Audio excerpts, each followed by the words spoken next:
Notre Père éternel, toi qui as tout créé, Dieu tout-puissant,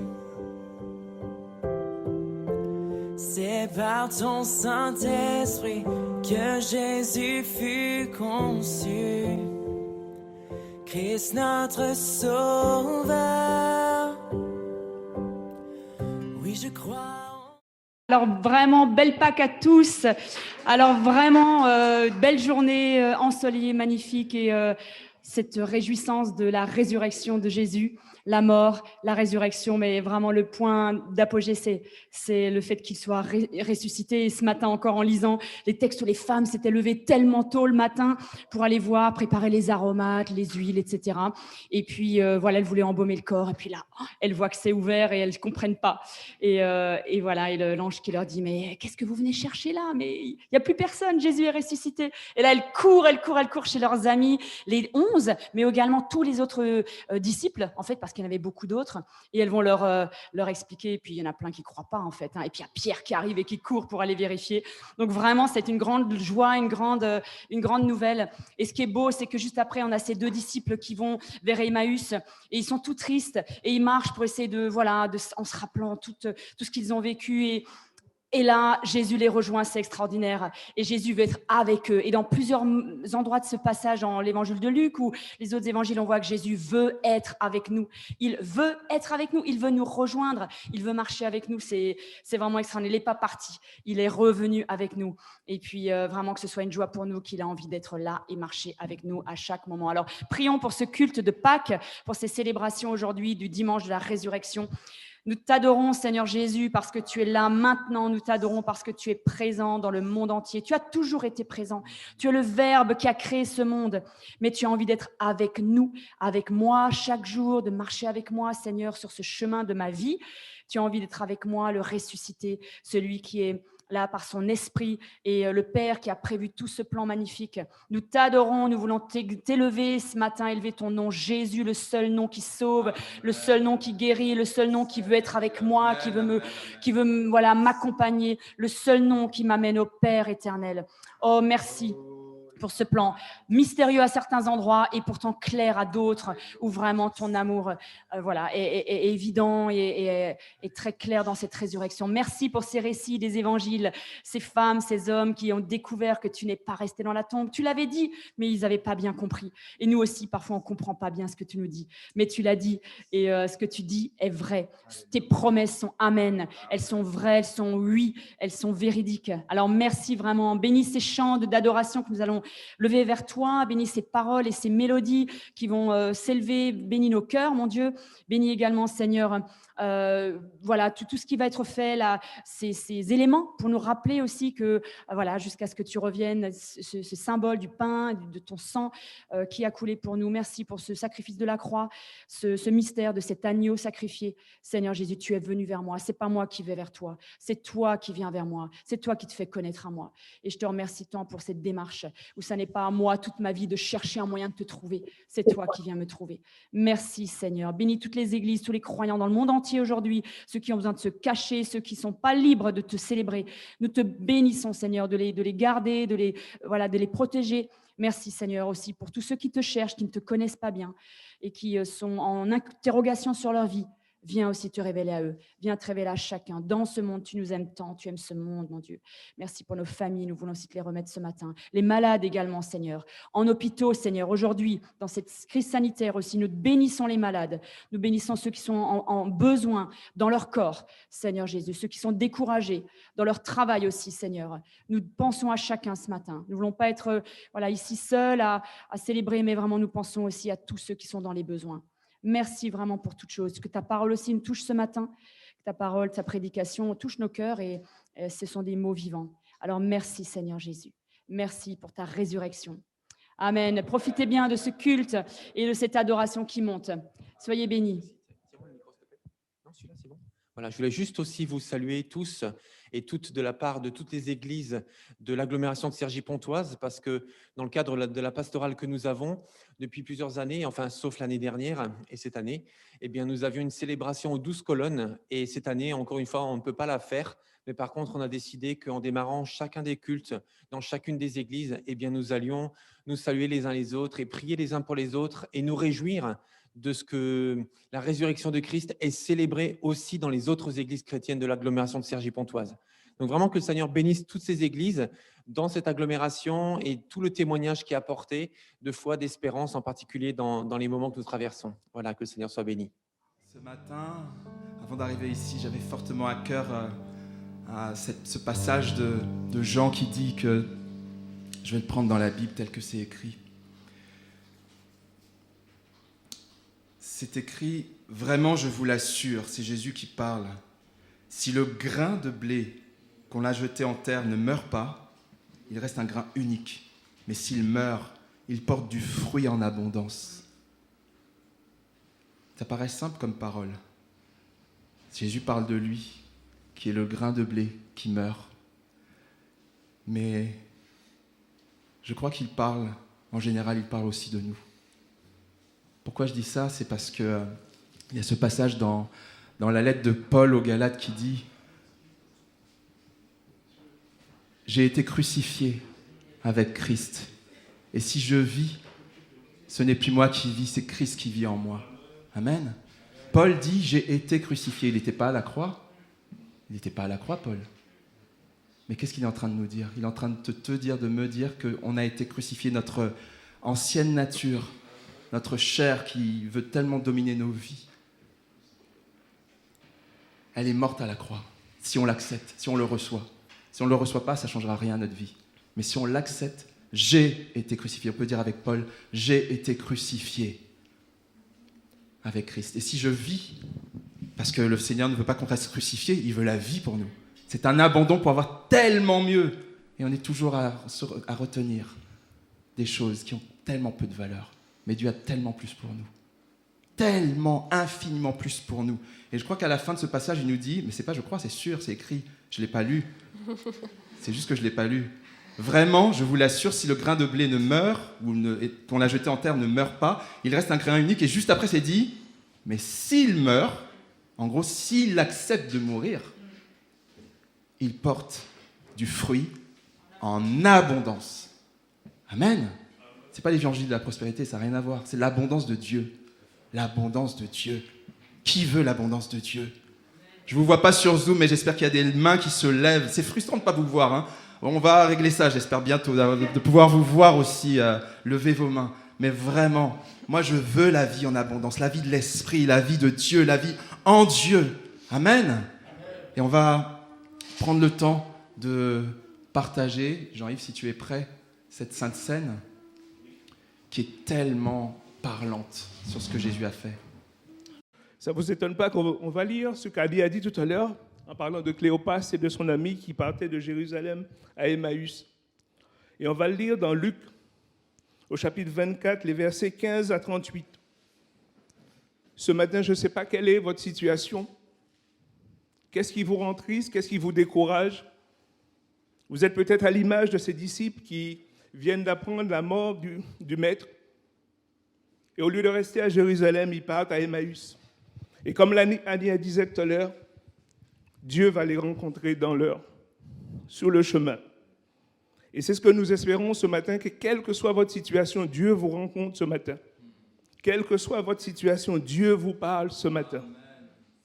On va lire ensemble, il nous a dit, le même jour, 2 disciples se rendaient à un village nommé Emmaüs, à une 12aine de kilomètres de Jérusalem. Ils s'entretenaient de tous ces événements pendant qu'ils échangeaient ainsi leurs propos et leurs réflexions. Jésus lui-même s'approcha d'eux et les accompagna, mais leurs yeux étaient incapables de le reconnaître. Il leur dit, « De quoi discutez-vous en marchant ?» Ils s'arrêtèrent, l'air attristé. L'un d'eux, nommé Cléopas, lui répondit, « Es-tu le seul parmi ceux qui séjournent à Jérusalem ne sachent pas ce qui s'est passé ces jours-ci? Quoi donc, leur demanda-t-il. Ce qui est arrivé à Jésus de Nazareth, c'était un prophète qui agissait et parlait avec puissance devant Dieu et devant tout le peuple. Nos chefs des prêtres et nos dirigeants l'ont livré aux Romains pour le faire condamner à mort et clouer sur une croix. Nous avons espéré qu'il était celui qui devait délivrer Israël, mais hélas, voilà 3 jours que tout cela est arrivé. Il est vrai que quelques femmes de notre groupe nous ont fort étonnés. Elles sont allées au tombeau très tôt ce matin, mais elles n'ont pas trouvé son corps et sont venues raconter qu'elles ont vu apparaître des anges qui leur ont assuré qu'il est vivant. Là-dessus, quelques-uns de ceux qui étaient avec nous se sont aussi rendus au tombeau. Ils ont bien trouvé les choses telles que les femmes les ont décrites, mais lui, ils ne l'ont pas vu. Alors Jésus leur dit, c'est Jésus qui vient à leur rencontre. Ô hommes sans intelligence, vous êtes bien lents à croire tout ce que les prophètes ont annoncé. Le Christ ne devait-il pas souffrir pour toutes ces choses avant d'entrer dans sa gloire? Alors commençons par les livres de Moïse et parcourant tous ceux des prophètes, Jésus leur expliqua ce qui se rapportait à lui dans toutes les Écritures. Entre-temps, ils arrivèrent près du village où ils se rendaient. Jésus sembla vouloir continuer sa route, mais ils le retinrent avec une vive insistance en disant « Reste donc avec nous, tu vois le jour baisse et le soir approche. » Alors il entra dans la maison pour rester avec eux. Il se mit à table avec eux, prit le pain, et après avoir prononcé la prière de bénédiction, il le partagea et leur donna. Alors leurs yeux s'ouvrirent et ils le reconnurent. Mais déjà il disparut et ils se dirent l'un à l'autre, « N'avons-nous pas senti comme un feu dans notre cœur pendant qu'il nous parlait en chemin et qu'il nous expliquait les Écritures ?» Ils se levèrent sur l'heure et retournèrent à Jérusalem. Ils y trouvèrent les 11 réunis avec leurs compagnons. Tous les accueillirent par ces paroles. Le Seigneur est réellement ressuscité. Et ce matin, c'est ce que nous voulons dire en prenant le pain et le vin, que Jésus est réellement ressuscité. Je vais demander à Thierry de présenter ces éléments. Je vais vous demander, vous qui êtes chez vous, de préparer ces éléments. On va distribuer le pain et le vin et on va le prendre ensemble. Et on va le lever après en disant que Jésus est réellement ressuscité.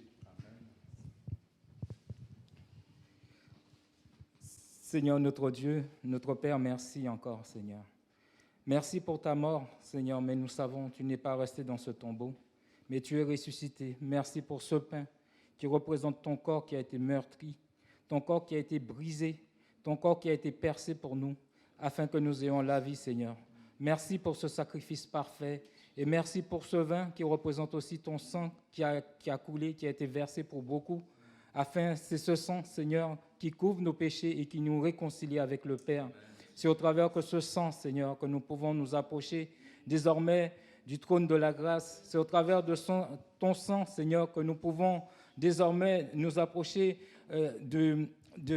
en ta présence, Seigneur mon Dieu. Parce qu'autrefois, nous étions privés, Seigneur, nous étions errants, Seigneur. Nous n'avons aucun but, mais par ton sacrifice, Seigneur, désormais, nous pouvons nous approcher du Père.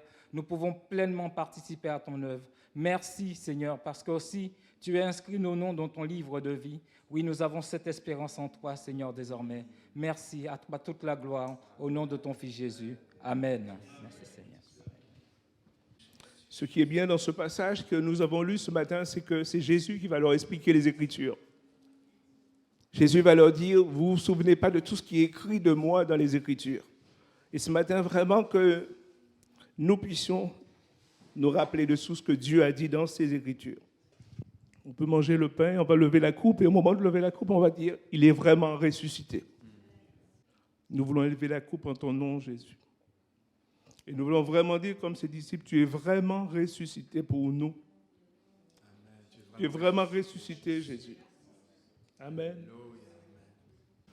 Prenons encore le temps d'honorer notre Dieu, d'exprimer notre remerciement, notre gratitude, notre reconnaissance, parce qu'il est vraiment mort. Il est vraiment ressuscité. C'est pas juste des mots. Alléluia, Dieu saint.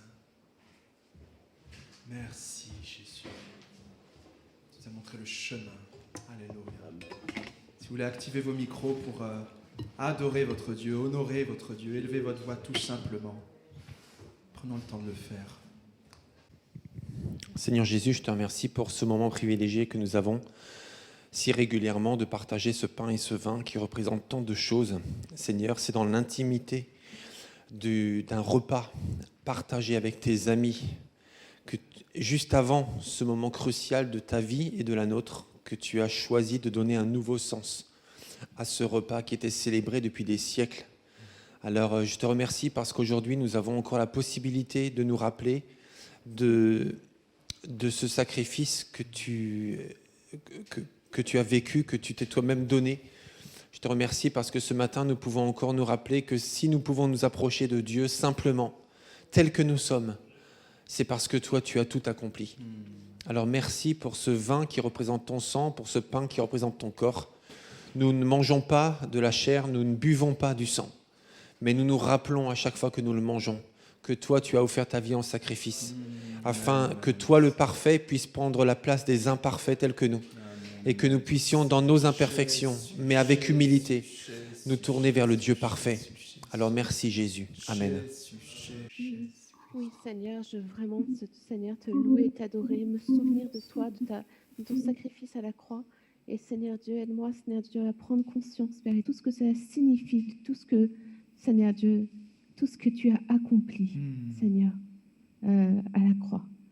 Vraiment, je te remercie, je te loue, Seigneur Dieu, et je veux vraiment te dire merci, merci Seigneur Dieu pour ce sacrifice, merci pour le sang versé, merci pour ton corps brisé. Oh Seigneur, merci aussi parce que tu n'es pas resté dans le tombeau, mais tu as vaincu la mort en ressuscitant. Oh Seigneur, et c'est cette espérance, Seigneur Dieu, que je veux célébrer aussi aujourd'hui, Seigneur Dieu. C'est cette espérance que tu n'es pas vaincu par la mort, mais la vie. Tu es revenu à la vie. La vie, au final, ce n'est pas la mort qui a vaincu, c'est la vie qui a vaincu. Ta vie, Seigneur Dieu, ta vie que tu veux nous donner, cette vie, Seigneur Dieu, que tu veux faire couler en nous, Seigneur Dieu. Et même quand apparemment il n'y a plus d'espoir, Père éternel, tu veux être notre espoir, tu veux être notre vie, Seigneur. Et vraiment, je te loue, Seigneur Dieu, je te prie, Père éternel, encore une fois, Seigneur Dieu, de me faire prendre conscience un peu plus, Père éternel, de cette victoire, de cette vie en abondance, Père éternel. Au nom de Jésus. Amen. Oh Seigneur, merci pour ce choix que tu nous as donné, Seigneur, de choisir la vie avec toi, Père éternel. Merci parce que ce sacrifice nous a permis, Seigneur, de pouvoir accéder, Seigneur, à cette vie. Mon Dieu, comment te remercier, Seigneur, pour tout ce que tu as fait pour nous. Nous qui sommes tellement rien, Seigneur, mais toi, Seigneur, tu as tout donné. Tu as tout donné pour nous, Seigneur, alors merci. Merci parce que tu nous accompagnes chaque jour. Merci parce que tu nous donnes, Seigneur, les clés pour pouvoir te suivre, Seigneur, et pour faire, Seigneur, pour savoir que nous sommes en compagnie. Pardon, Seigneur, si parfois j'ai été offensée. Pardon, Seigneur, si je t'ai mis en second plan parfois. Merci, Seigneur, de prendre toute la place dans ma vie, Seigneur, dans chaque recoin, dans chaque chose, Seigneur, que vraiment, Père éternel, que toute ma vie, Seigneur, soit fixée vers ton objectif, Seigneur. Ton nom puissant, Jésus. Amen. Ta grâce me justifie, ta grâce m'affranchit, ta grâce me purifie, ta grâce m'offre la vie, ta grâce m'a sauvé, ta grâce m'a pardonné, ta grâce m'a comblé, ta grâce m'a délivré, ta grâce me justifie, ta grâce m'affranchit, ta grâce me purifie, ta grâce m'offre la vie. Ta grâce m'a sauvé, ta grâce m'a pardonné. Merci Seigneur, Jésus de Nazareth. Merci Seigneur, Jésus de Nazareth. Merci Seigneur, de Nazareth, que ta douce paix soit avec nous. Merci Seigneur mon roi, merci pour cette nuit que tu as traversée avec nous, Seigneur éternel. Merci pour ta grâce qui m'accompagne, Seigneur éternel. Merci Seigneur parce que tu prends soin de moi, Seigneur éternel, et tu prends soin de mes enfants que tu m'as confié les soins, Père. Sois glorifié, Seigneur mon Dieu, sois honoré, Seigneur éternel, sois élevé. Tu es tellement digne de louer, Seigneur éternel. Parfois nos mots sont trop faibles pour te dire merci, Seigneur éternel. Merci pour ta grâce, Seigneur éternel. Merci pour ton amour infini, Seigneur. Merci pour la paix que tu as mis en moi, Seigneur mon Dieu. Merci, Seigneur, parce que tu règnes dans ma vie, Seigneur éternel. Mon cœur te loue, mon cœur t'adore, Seigneur éternel. Sois glorifié, sois honoré, Seigneur éternel. Merci, Seigneur, pour ta grâce. Merci pour le sacrifice. Merci pour ton sang, Seigneur éternel, qui a été versé sur le bois du calvaire pour nous sauver, pour nous racheter, Seigneur éternel. Tu nous as racheté de grands prix, Seigneur éternel. Maintenant, je sais que je suis ton enfant, j'appartiens seulement qu'à toi, Seigneur éternel. Veille sur ma vie, veille sur la vie des enfants, Seigneur éternel. Sois béni, Seigneur éternel. Merci, Seigneur. En ton nom, Jésus-Christ, ton Fils, le Tout-Puissant de Nazareth, que je te prie, Père. Merci, Seigneur, mon Dieu. On vous propose de prendre un dernier chant avant le message. On continuera, peut-être qu'il y aura un autre temps de prière. On va se laisser vraiment conduire par l'Esprit de Dieu, même si ce n'est pas écrit dans le mémo, ce n'est pas très grave. Le plus important, c'est que Dieu conduise et qu'il prenne plaisir dans notre culte. On va prendre simplement ce chant qui dit « Agneau de Dieu ». Tu es l'agneau de Dieu. Le titre de ce chant, c'est Agnus Dei. Agnus Dei en latin, c'est agneau de Dieu, tout simplement. Et Jésus, c'est l'agneau de Dieu. Parce qu'il a fallu un agneau. Ce serait trop long à expliquer, on n'est pas là pour rentrer dans les détails, mais c'est l'agneau, c'est vraiment le prix que le Seigneur avait déterminé pour qu'on puisse être sauvé. Il avait prévu que Jésus soit comme cet agneau qu'il y avait dans l'Ancien Testament, qui était donné en sacrifice, mais que Jésus-Christ lui-même devenait l'agneau. Il était aussi le sacrificateur, c'est très particulier, mais c'est lui-même qui était l'agneau. Alléluia.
Seigneur Tout-Puissant.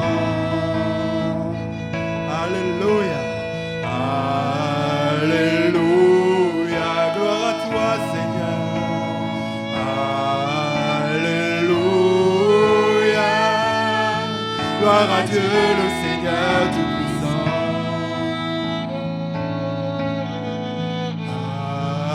Alléluia, tu es saint, trois fois saint, Dieu Tout-Puissant, éternel. Louange à l'agneau, louange à l'agneau, car toi seul est saint, trois fois saint, Dieu Tout-Puissant, éternel. Louange à l'agneau, louange à l'agneau.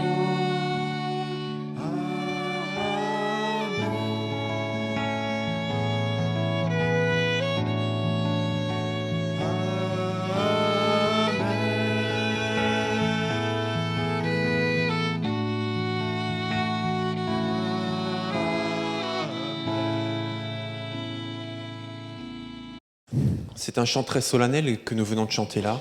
Merci au groupe de louanges pour le choix de ce chant qui nous plonge dans l'adoration. Alors, j'aimerais simplement prier pour que le Seigneur bénisse sa parole ce matin. Père éternel, c'est vraiment un privilège d'être là ce matin, que nous soyons connectés derrière notre ordinateur ou téléphone ou autre, ou que nous soyons ici à Pontoise. C'est un privilège de pouvoir célébrer cet anniversaire de ta résurrection, mais aussi de ta mort, et surtout de la démonstration de ton amour. Parce que beaucoup de gens disent qu'ils aiment, mais toi tu l'as prouvé. Tu l'as prouvé d'une façon tellement concrète, tellement sidérante, et parfois tellement subjugante qu'on est confondu face à la démonstration de ton amour. Alors merci Seigneur de nous permettre ce matin encore de célébrer ton amour, de célébrer ta victoire, parce que celle-ci continue à se dérouler encore dans la vie de tous ceux qui placent leur foi en toi à travers le monde. Alors parle-nous ce matin encore à travers ta parole comme tu l'as déjà fait, à travers les différentes lectures, à travers les chants, les prières. Que ton esprit nous anime ce matin profondément, afin que ce ne soit pas simplement un moment, mais que ce soit une rencontre. Au nom de Jésus. Amen. Amen. Philippe, je Oui. voudrais juste partager une pensée que j'avais tout à l'heure. Bien sûr. J'avais juste cette invitation du Seigneur à saisir sa main. Je crois que c'est pour quelqu'un ce matin qui a besoin de saisir la main de Dieu, mais qui ne sait pas comment.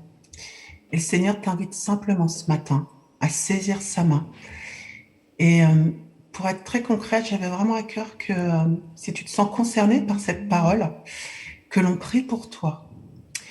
Alors on est sur Zoom, je ne sais pas si tu es dans la salle ou si tu es sur Zoom, mais que tu sois dans la salle ou que tu sois sur Zoom, je t'invite juste à mettre un message dans le chat, soit Philippe, soit Annie, soit Georges, soit moi-même, pour qu'on puisse prier pour toi. Le Seigneur a quelque chose qui veut ouvrir dans ta vie ce matin. Et il t'invite vraiment à saisir sa main. Voilà, c'est tout. Merci beaucoup. Merci, le Seigneur, c'est ce qu'il dit, c'est ce qu'il fait. Et s'il invite à cela ce matin, c'est parce que c'est le moment, tout simplement. Et d'ailleurs, si tu es dans la salle, tu ne peux pas forcément envoyer un message sur le chat. Mais par contre, nous sommes là. Il y a encore mieux que ça. Nous sommes là, Georges, Annie, moi-même, nous sommes là. Donc vraiment, sens-toi libre, que ce soit maintenant ou que ce soit plus tard. En tout cas, c'est l'invitation. Et j'ai appris aussi, merci Nadège de nous avoir partagé ça, j'ai appris que quand le Seigneur dit quelque chose, il faut vraiment le prendre au sérieux. Il faut prendre au sérieux le moment où il le dit. Parce qu'il ne le dit pas par hasard à tel moment. Donc si c'est maintenant le moment, comme c'est dit dans la parole, c'est aujourd'hui le jour du salut, c'est aujourd'hui le jour de répondre à son appel. Quand on parle de Pâques, on parle de beaucoup d'animaux. Je ne sais pas si vous avez remarqué. on parle de lapin, on parle de poule, on parle de poisson. Mais il y en a un qui est au-dessus de tous les autres. Un animal. Et c'est l'agneau. Exactement, et c'est l'agneau. Mais pourquoi l'agneau ? Georges, tu as commencé à y répondre. Nous avons chanté ce chant dans lequel nous célébrons l'agneau. Mais pourquoi l'agneau ? Alors vous le savez peut-être ou peut-être pas, mais depuis plusieurs semaines, les moniteurs et monitrices d'Éveil à la foi font des vidéos pour les enfants et leurs parents. Et tout le monde peut aller sur la chaîne YouTube de l'église. Donc pour la trouver, c'est très très simple. Vous ouvrez YouTube et vous tapez dedans Église de Dieu Pontoise, tout simplement. Et vous allez tomber sur la chaîne. Il y a plus de 80 vidéos aujourd'hui, depuis plus d'un an. Et puis, et la dernière vidéo pour les enfants, eh bien, explique justement pourquoi l'agneau. Alors le plus simple, c'est qu'on vous montre un extrait. Bonjour Christophe. Bonjour. Ça va ? Ça va et toi? Oui, très bien. Alors tu cuisines aujourd'hui ? Eh oui. Qu'est-ce que tu vas faire ? Un agneau. Un agneau. Pourquoi un agneau ? Bah parce que c'est Pâques. Ah, parce que c'est Pâques. D'accord. Bah, je peux regarder déjà ta recette ? Oui, bien sûr, avec plaisir. D'accord. Très bien.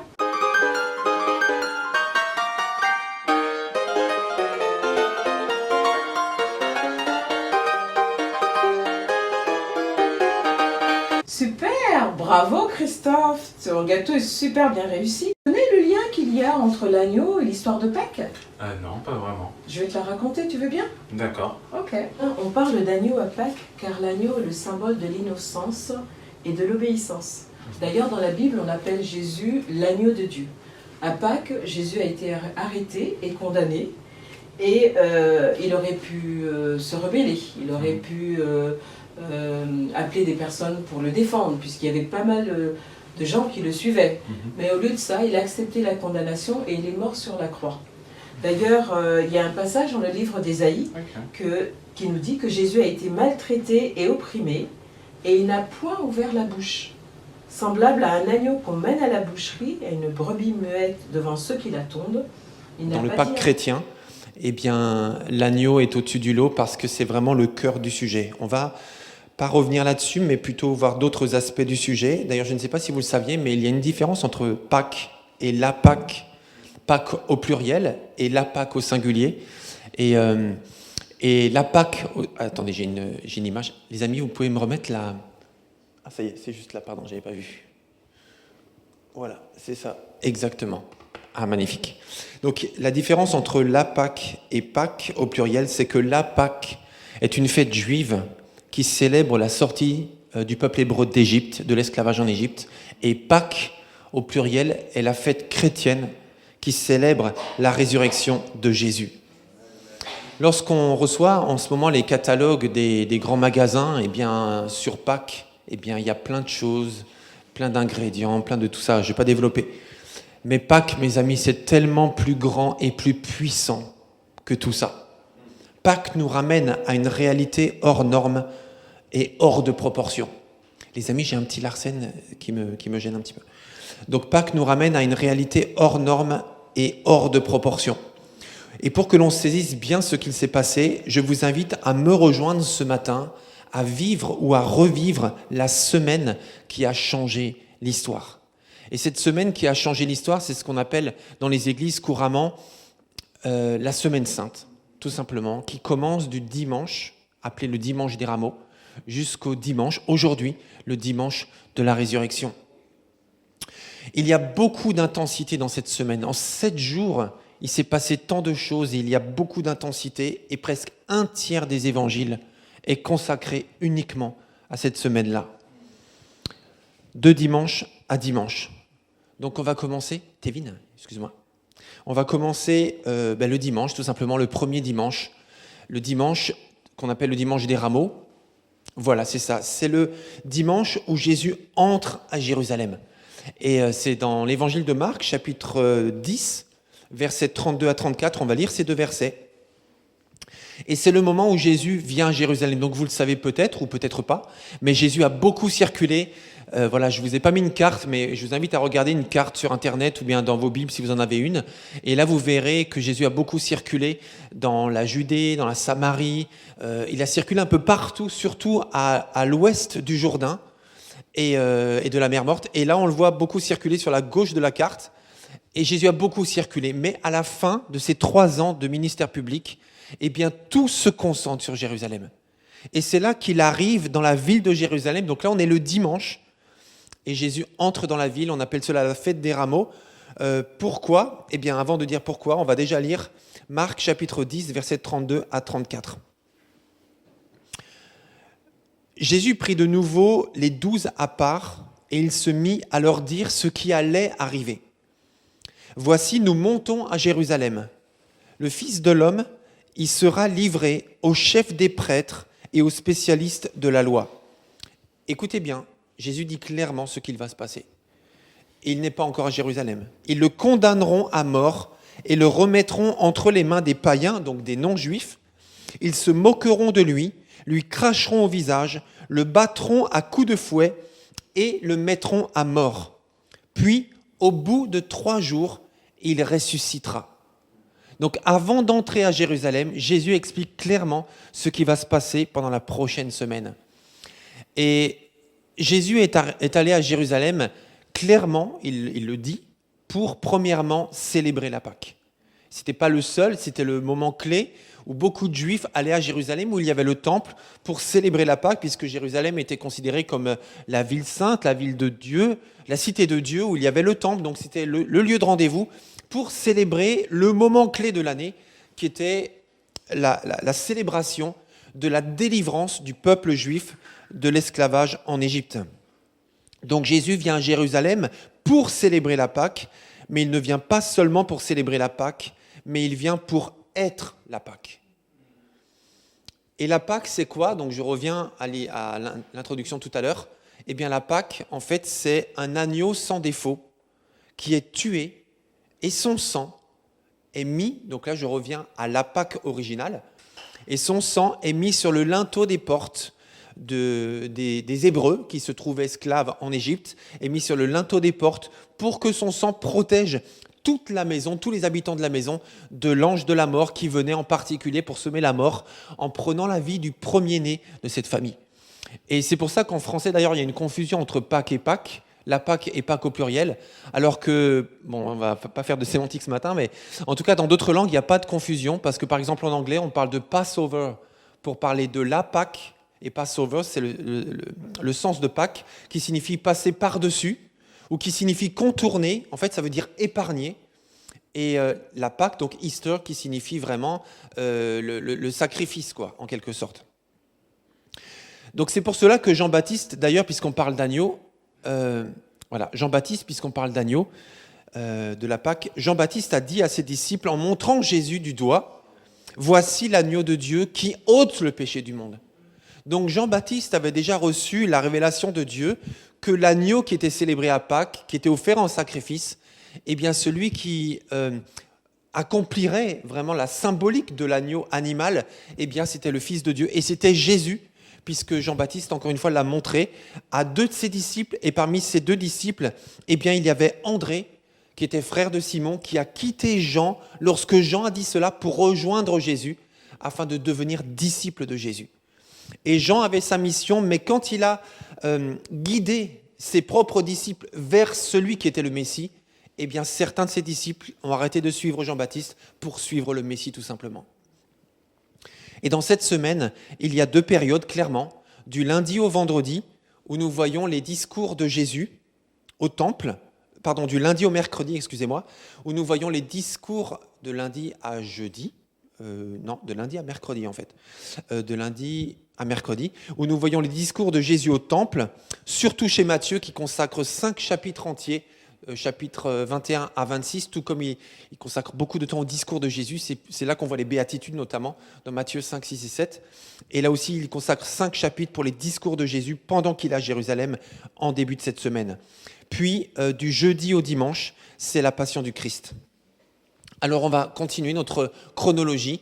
On a vu le dimanche, Jésus entre à Jérusalem, c'est la fête, tout le monde l'attendait et on comprit en fait que Jésus était venu pour accomplir les prophéties. Donc il est venu, les gens posaient des branches de palmier sur le sol, les gens posaient leurs manteaux sur le sol, Jésus fait une entrée triomphale à Jérusalem.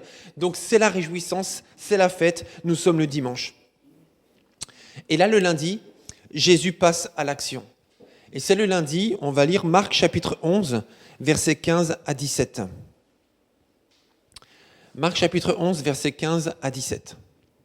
Donc ils arrivèrent à Jérusalem, et Jésus entra dans la cour du temple et se mit à en chasser les marchands qui s'étaient installés dans l'enceinte sacrée ainsi que leurs clients. Il renversa les comptoirs des changeurs d'argent ainsi que les chaises des marchands de pigeons. Il ne laissa personne transporter des marchandises dans l'enceinte du temple.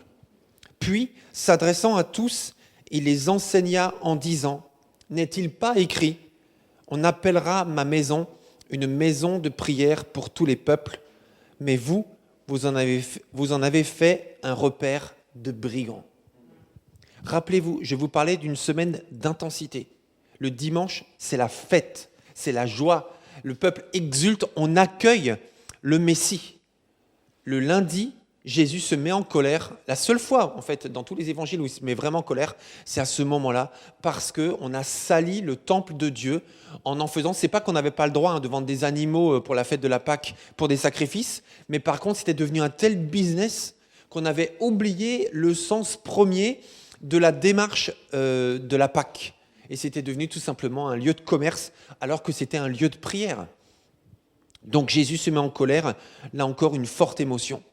Mardi, Jésus enseigne de l'aube jusqu'au crépuscule, toute la journée sur les réalités du royaume, sur le sens du royaume de Dieu, sur le sens de sa personne, etc., etc. Mercredi, on peut penser, d'après ce que l'on lit, que Jésus a cherché à être seul. Et là, il s'isole plus, il prie, il parle moins. On sent qu'il se prépare à ces prochains jours qu'on appelle la Passion. Le jeudi, c'est là que débute la Passion, justement.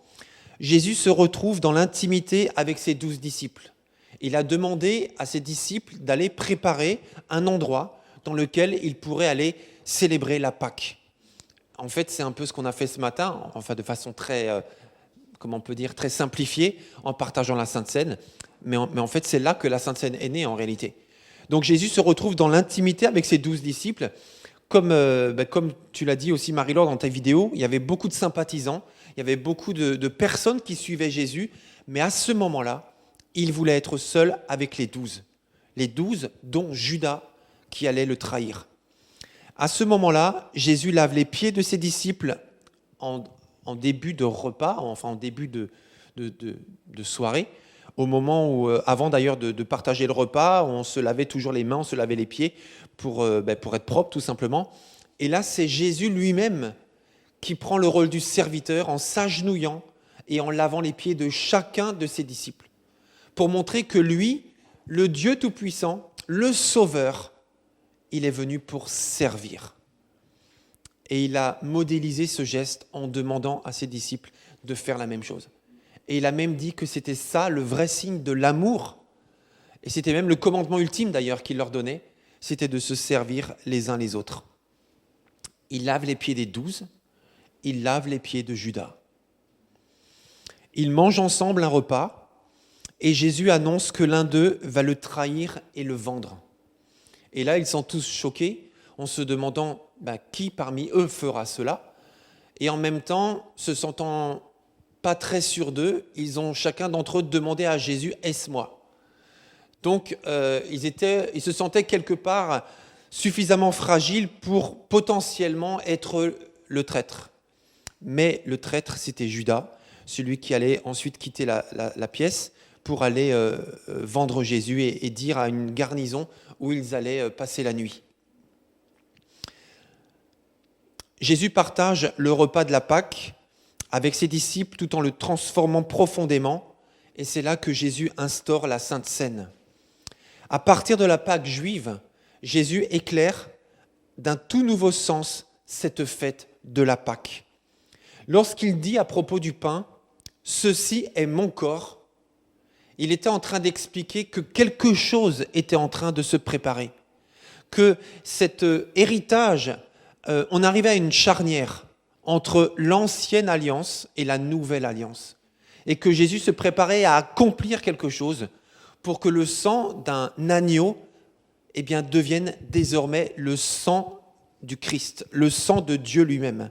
Et c'est pour ça qu'il a pris cette coupe et qu'il a pris ce pain et qu'il a dit « Ceci est mon corps ». Et ensuite, il a pris du vin et il a dit « Ceci est mon sang ». Et il s'identifie lui-même à l'agneau de la Pâque. On pense que c'est à la 3e des 4 coupes, celle qui est appelée la coupe de bénédiction, que Jésus a donné le sens de cette nouvelle alliance. Et c'est là qu'il a dit, en tout cas c'est ce que l'on pense, il a dit « Ceci est mon sang, le sang de l'alliance, qui est répandu pour beaucoup pour le pardon des péchés. » Vous avez le texte juste là, avec la référence Matthieu 26, versets 26 à 28. Donc je répète, Jésus dit « Ceci est mon sang, le sang de l'alliance, qui est répandu pour beaucoup pour le pardon des péchés. » Et c'est à ce moment-là, en fait, j'ai lu tous les récits pour savoir exactement à quel moment Judas allait sortir. Parce qu'au début, moi, je pensais qu'il allait sortir avant le partage de la Pâque. Mais en fait, Jésus prend la Pâque aussi avec Judas. Et c'est ce que l'on voit dans l'évangile de Luc, si je ne me trompe pas. Donc Judas quitte la pièce et va conduire une garnison de soldats pour arrêter Jésus. À la fin du repas, la Bible nous dit qu'il chante les psaumes de la Pâque. Et les psaumes de la Pâque sont les psaumes 113 à 118. Ensuite, Jésus va dans le jardin de Gethsémanée, ou le jardin des Oliviers, selon les traductions, et il y va pour prier avec ses disciples. Et c'est là qu'on assiste à un moment d'une rare intensité, où on voit Jésus qui demande à ses disciples de prier pour lui. Et ça, c'est vraiment très intense, c'est très puissant. Je vous disais, une semaine de grande intensité. Jésus est à l'agonie. Il sait très bien que c'est la dernière nuit qu'il va passer avec ses disciples et qu'il est sur le point d'être arrêté, comme il l'a dit lui-même, pour être jugé, condamné à mort, humilié, torturé et ensuite crucifié. Et là, il est encore en liberté avec ses disciples. Et c'est là qu'il s'adresse à son Père. Est-ce que j'ai mis le verset? Je ne suis pas sûr. Où il demande à son Père, « Père, si cette coupe peut s'éloigner de moi, si cette coupe de souffrance pouvait s'éloigner de moi, mais non pas ma volonté, mais la tienne. » C'est après? D'accord, merci. Ok, voilà, exactement. Jésus dans ce jardin, dans cette intensité, où il est dit qu'il transpirait comme des grumeaux de sang, on sentait que là, une charge spirituelle, émotionnelle, très intense pesait sur lui, sur Christ Dieu et sur Christ homme, qui avait tellement besoin de se sentir entouré de ses amis, des 12 qui se sont endormis, parce que normalement on veillait toute la nuit de la Pâque, d'ailleurs on ne dormait pas, ils étaient épuisés physiquement, épuisés spirituellement et épuisés aussi par la charge certainement émotionnelle de tout ce qu'ils venaient de vivre pendant cette soirée de la Pâque.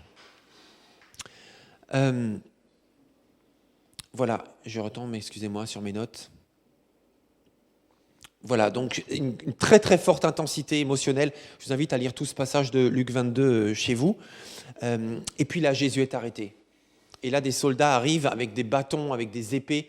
Ce ne sont pas des soldats romains, mais ce sont les soldats du Sanhédrin, qui est un tribunal religieux, qui avait aussi une sorte de garnison, qui pouvait aller arrêter des gens. Et ça, c'est la première étape, c'est le procès du tribunal religieux. Et là, Jésus est arrêté par des hommes qui arrivent avec des bâtons, au point où Jésus se sent touché dans sa dignité en disant « Mais vous venez m'arrêter comme un chien alors que vous pouviez m'arrêter n'importe quand, vous me trouviez dans le temple n'importe quand, vous auriez pu venir me chercher, mais là vous venez la nuit avec des bâtons. » Et là Jésus est arrêté. Et il est présenté en pleine nuit devant le Sanhédrin qui le condamne à mort pour blasphème.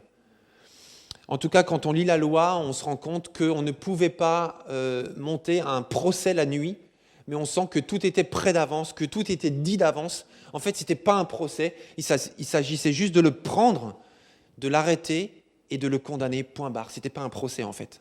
Et c'est là que Pierre le renie 3 fois. Et là, nous arrivons au vendredi. Donc, nous sommes dans la nuit du jeudi au vendredi. Et là, maintenant, nous arrivons au vendredi. Et c'est là que Jésus se trouve devant Pilate, devant Ponce Pilate, une première fois. Apprenant que Jésus vient de Galilée, finalement, Ponce Pilate essaye de se débarrasser de lui parce qu'il ne sait pas quoi faire. Et il le renvoie devant Hérode. C'est pas l'Hérode qui a cherché à tuer tous les bébés juifs à la naissance de Jésus, c'est un autre Hérode. Et là, il le renvoie devant Hérode qui se trouvait à Jérusalem ce week-end-là, comme par hasard, et qui était gouverneur de la Galilée. Et puis là, il le présente devant Hérode en lui demandant de gérer cette situation. Et là, Hérode le traite avec mépris, nous dit l'Évangile, et il le renvoie devant Pilate. Et là, Pilate est obligé de prendre une décision. Et c'est là qu'il s'adresse au peuple en disant « Cet homme, je ne trouve rien en lui qui mérite la mort. Je vous propose de le libérer puisque selon la tradition, c'est votre fête, eh bien, on vous libère un détenu une fois par an. Eh bien, je libère qui ? Jésus ou Barabbas, qui était un criminel notoire. Et là, toute la foule, animée par les chefs religieux, ont crié « Barabbas, Barabbas, Barabbas ». Et là, on sent que Pilate était embêté, il a décidé, et devant tout le monde, il se lave les mains. Il se dit « Je refuse de porter la culpabilité de la condamnation de cet homme. Vous avez choisi Barabbas, Barabbas sera livré, cet homme sera crucifié. » Et là, je vous propose qu'on lise quelques versets qui nous parlent de la mort de Jésus. Dans Luc chapitre 23, versets 33 à 49. Luc chapitre 23, versets 33 à 49. Lorsqu'ils furent arrivés au lieu appelé le Crâne, on cloua Jésus sur la croix, ainsi que les 2 bandits, l'un à sa droite et l'autre à sa gauche. Jésus pria, « Père, pardonne-leur, car ils ne savent pas ce qu'ils font. » Les soldats se partagèrent ses vêtements en les tirant au sort. La foule se tenait tout autour et regardait. Quant au chef du peuple, il ricanait en disant « Lui qui a sauvé les autres, qu'il se sauve donc lui-même, s'il est le Messie, l'élu de Dieu. » Les soldats aussi, verset 36, se moquaient de lui. Ils s'approchaient et lui présentaient du vinaigre, en lui disant « Si tu es le roi des Juifs, sauve-toi toi-même. » Au-dessus de sa tête, il y avait un écriteau portant ces mots « Celui-ci est le roi des Juifs. » L'un des 2 criminels attachés à une croix l'insultait en disant « N'es-tu pas le Messie ? Alors sauve-toi toi-même et nous avec. » Mais l'autre lui fit des reproches en disant « Tu n'as donc aucun respect de Dieu, toi, et pourtant tu subis la même peine. Pour nous, ce n'est que justice. Nous payons pour ce que nous avons fait.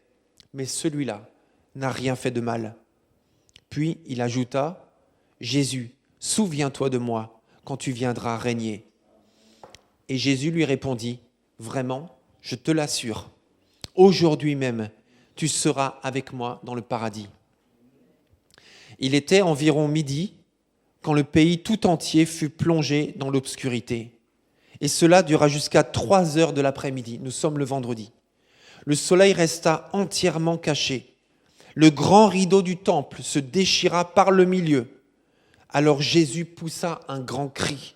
« Père, je te remets mon esprit entre tes mains. » Et après avoir dit ces mots, il mourut. En voyant ce qui s'était passé, l'officier romain rendit gloire à Dieu en disant « Sans aucun doute, cet homme était juste. » D'autres traductions ont « Cet homme était vraiment le Fils de Dieu. » Verset 48.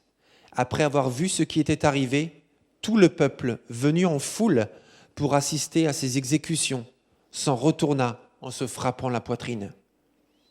Tous les amis de Jésus, ainsi que les femmes qui l'avaient suivi depuis la Galilée, se tenaient à distance pour voir ce qui se passait. L'une des dernières paroles de Jésus, parce que tout n'est pas compilé dans le même évangile, l'une des dernières paroles de Jésus, c'est « Tout est accompli ». Mes amis, cette mort a un sens. Elle accomplit quelque chose. Elle clôture quelque chose pour démarrer autre chose. Il y a un passage dans le Nouveau Testament, dans Hébreux chapitre 9 et verset 22, qui dit que sans que le sang coule, il n'y a pas de pardon des péchés. Et ça, c'est une loi spirituelle que Dieu avait exposée dans l'Ancien Testament. Et c'est pour cela qu'auparavant, il fallait que les gens, pour que leurs péchés soient effacé ou tout du moins couvert, il fallait sacrifier la vie d'un animal pur. Et il fallait que la vie soit prise pour qu'un individu soit pardonné. Parce que nos fautes sont tellement sérieuses, font tellement de mal dans nos propres vies, dans la vie de ceux qui nous entourent, et font du mal à Dieu, et que pour que l'on en prenne conscience, il faut que l'on voie du sang couler pour réaliser la gravité de nos fautes, tout simplement. Donc sans que le sang coule, il n'y a pas de pardon de péché. Et c'est pour cela que le sang de Christ a coulé, qu'il a été crucifié, parce que Jésus s'est offert en rançon pour qu'à notre place, quelqu'un paye le prix pour que nous ne soyons pas obligés non seulement de mourir nous-mêmes, mais non plus d'offrir la vie des animaux en sacrifice. Dans Romains chapitre 8, versets 3 et 4, l'apôtre Paul explique une loi spirituelle qui donne sens à ce que nous sommes en train de voir dans cette semaine sainte. Vous avez le texte qui s'affiche aussi sur l'écran. Romains chapitre 8, versets 3 et 4. Ce que la loi était incapable de faire, donc cette loi des rituels de sacrifice d'animaux, parce que l'état de l'homme la rendait impuissante, Dieu l'a fait. Il a fallu que Dieu intervienne, parce que la loi en elle-même était insuffisante. Comment Dieu est intervenu ? Il a envoyé son propre Fils, avec une nature semblable à celle des hommes pécheurs. Ça veut dire qu'il était homme de la même chair que nous. Et pour régler le problème du péché, il a exécuté sur cet homme la sanction qu'encourt le péché. Parce que Dieu est juste. Et Dieu ne peut pas fermer les yeux sur le mal. Donc, il n'a pas rabaissé ses exigences. Il a gardé son même standard de sainteté, de pureté, de justice. Mais pour que nous puissions, dans notre injustice, nous approcher de lui, il a fallu qu'il fasse tomber son châtiment destiné à l'injuste, à nous, sur son propre Fils qui était parfait. Pour régler le problème du péché, il a exécuté sur cet homme, donc sur Christ, la sanction qu'encourt le péché. Il l'a fait pour que la juste exigence de la loi soit pleinement satisfaite. En nous qui vivons, non plus à la manière de l'homme livré à lui-même, donc ça veut dire sans Dieu, mais dans la dépendance de l'Esprit. Donc Jésus meurt, il rend son dernier souffle pour cette raison que nous venons d'expliquer. Et là, Jésus est mis au tombeau. Nous sommes le vendredi soir. C'est jour du sabbat, donc le vendredi du coucher du soleil jusqu'au samedi coucher du soleil, personne ne peut travailler. Et on lit dans les évangiles que pour être sûr que personne ne reste sur les croix après le coucher du soleil, on brisait les jambes des personnes qui étaient crucifiées, parce que vous avez peut-être vu des illustrations, mais en dessous des pieds des crucifiés, il y avait un bloc pour que la personne, les mains ne soient pas arrachées ou les bras arrachés par les clous. Donc il y avait un bloc sur lequel les suppliciés se poussaient en fait pour libérer du volume respiratoire afin de pouvoir prendre du souffle. Et pour que les gens meurent plus vite, on leur brisait les jambes pour qu'ils ne puissent plus respirer, tout simplement. La Bible dit que lorsque les soldats sont arrivés auprès de Jésus, c'était pas la peine de lui briser les jambes parce qu'il était déjà mort, avant le coucher du soleil. Donc ils ont pris son corps, ils l'ont descendu de la croix et il a été mis au tombeau. Nous sommes le samedi maintenant. Pour les disciples, tout semblait fini. Imaginez tout ce qu'on vient de voir ensemble, tout ce qu'ils ont vécu depuis le dimanche, lundi, mardi, mercredi, jeudi, vendredi. Jésus est mis au tombeau, pour eux tout s'arrête. Même si Jésus leur a expliqué ce qui allait se passer, tout semblait terminé. Comment c'est possible ? Ils ont vu leur maître être bafoué, humilié, crucifié. Ils l'ont vu mourir. C'est pour cela que ceux qui disent que Jésus n'était pas vraiment mort, il a fait une syncope ou bien il est en catalepsie, c'est aberrant. Tout le monde voulait, tous ceux qui le suivaient en tout cas, voulaient qu'il ne meure pas. Donc croyez-moi que s'ils étaient tellement désemparés, c'est qu'il était vraiment mort. Jésus était bel et bien mort. Il leur avait pourtant bien expliqué à plusieurs reprises qu'il devait souffrir et qu'il ressusciterait le 3e jour. Il est mort le vendredi, donc le 3e jour, c'est lequel ? Le dimanche. Voilà, c'est ça. C'est le dimanche. Donc, jour 1, vendredi, jour 2, samedi. Samedi, c'est le silence total. c'est le désarroi total. Et le dimanche, et là nous sommes le dimanche de Pâques, ouh, le jour de la résurrection. C'est le jour de la résurrection. C'est pour ça que les chrétiens se réunissent le dimanche. Pour le culte ou la messe. On n'est pas obligé de le faire le dimanche, on peut le faire n'importe quand. Mais pourquoi le dimanche ? Parce que le dimanche, c'est le jour de la résurrection. Et nous sommes ressuscités en Christ. Donc nous célébrons le culte que nous devons à Dieu le jour de sa résurrection. Le dimanche de Pâques, le jour de la résurrection. Alors on va lire quand même, Luc 24, versets 1 à 9. Alors on va lire ces quelques versets parce que là c'est de la puissance, c'est de l'énergie, c'est de la bombe atomique. Luc 24, versets 1 à 9. Et c'est très très bon parce que c'était important qu'on arrive jusqu'à l'intensité de la douleur, de la mort, du désespoir. Et imaginez aujourd'hui le bouchon qui saute de l'espoir. Luc 24, versets 1 à 9. Le dimanche matin, de très bonne heure, les femmes se rendirent au tombeau, emportant les huiles aromatiques qu'elles avaient préparées. Annie l'a dit tout à l'heure, les femmes se sont levées de bonne heure. Ce matin, on avait un débat. Savoir pourquoi ce sont les femmes qui se lèvent tôt, pendant que les hommes dorment. C'est elles qui rendent hommage à Jésus. Alors, je vous rappelle que je suis le seul homme dans la maison, donc des fois, c'est pas simple d'exister. Ouais, exactement. Bon, il y a le chat, c'est un mâle, donc César, c'est pour toi. Donc César et moi, on essaie de trouver notre place. Donc ce matin, il y avait un débat. Pourquoi est-ce que ce sont les femmes qui se lèvent tôt pour servir Jésus, pour lui rendre hommage, et en plus, c'est elles qu'on ne croit pas. C'est un peu facile de dormir et après de ne pas croire ce qu'on n'a pas voulu voir en se levant plus tôt.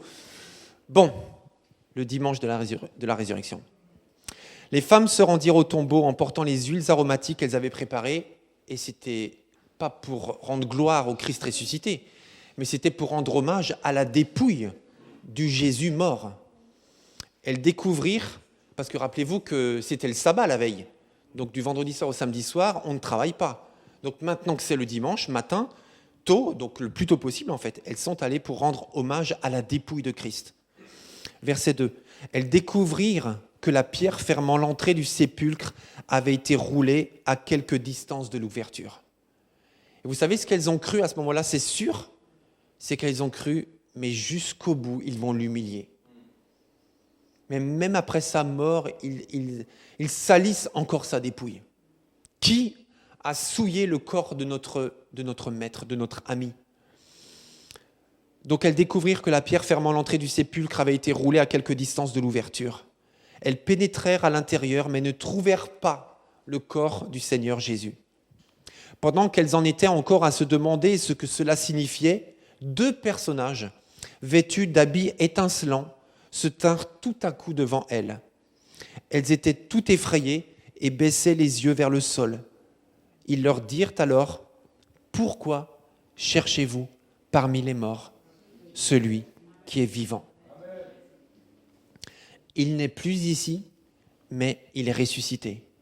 Rappelez-vous ce qu'il vous disait quand il était encore en Galilée.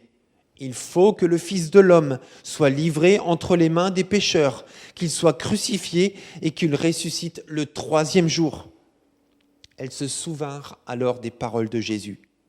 Elles revinrent du tombeau et allèrent tout raconter aux 11, ainsi qu'à tous les autres disciples.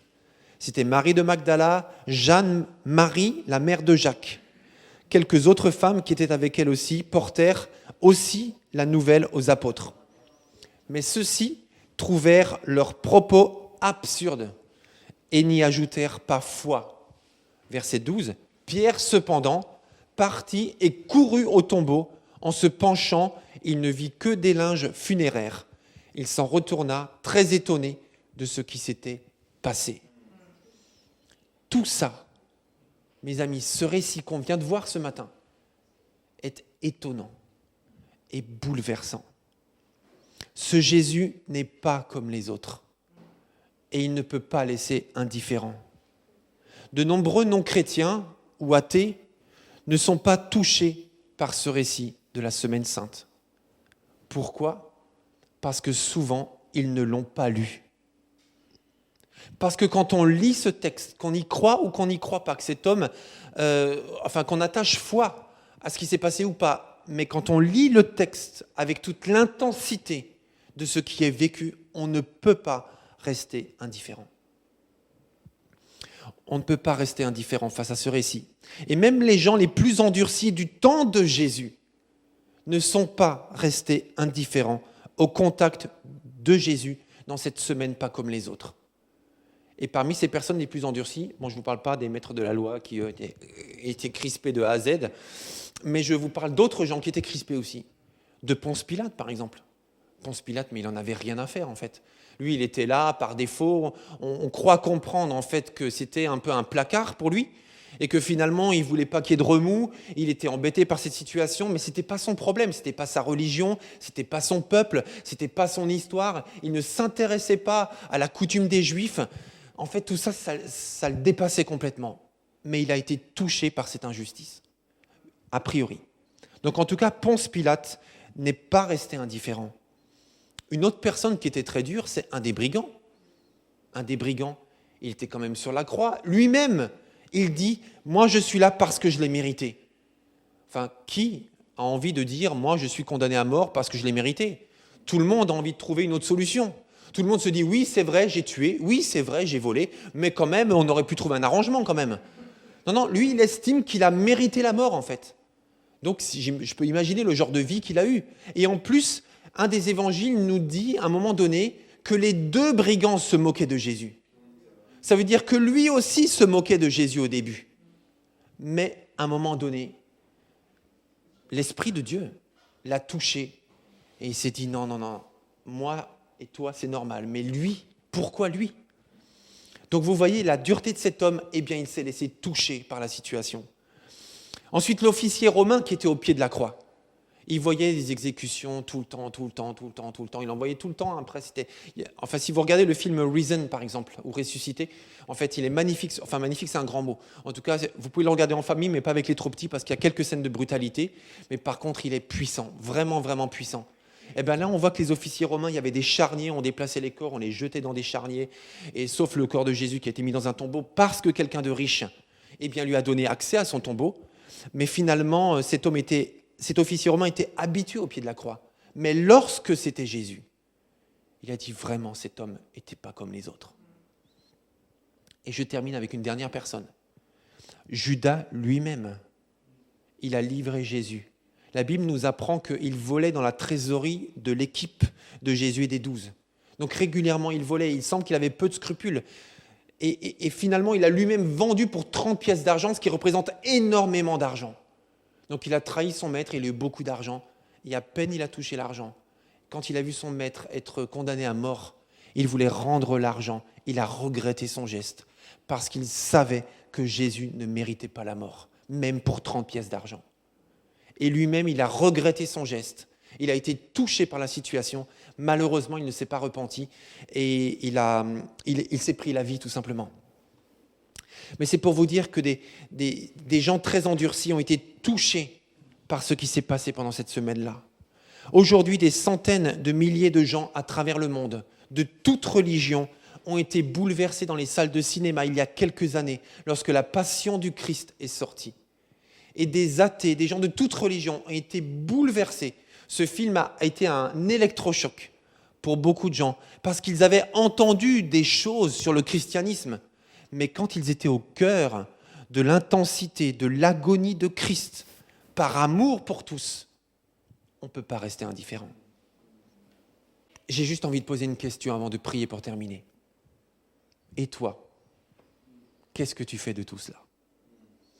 Peut-être que tu es chrétien, et dans ce cas-là, ça te rejoint, ça te touche, ça te percute, comme moi ça me percute. Et ce matin, ça me percute particulièrement. Et quand j'ai préparé ce message, j'étais bouleversé vraiment par ce récit. Je me dis, Seigneur, mais comment peux-tu m'aimer à ce point ? Même si je ne suis pas un méchant, un criminel, un sale type, mais voilà, pas spécialement en tout cas, je veux dire, en fait, comment tu peux m'aimer à ce point ?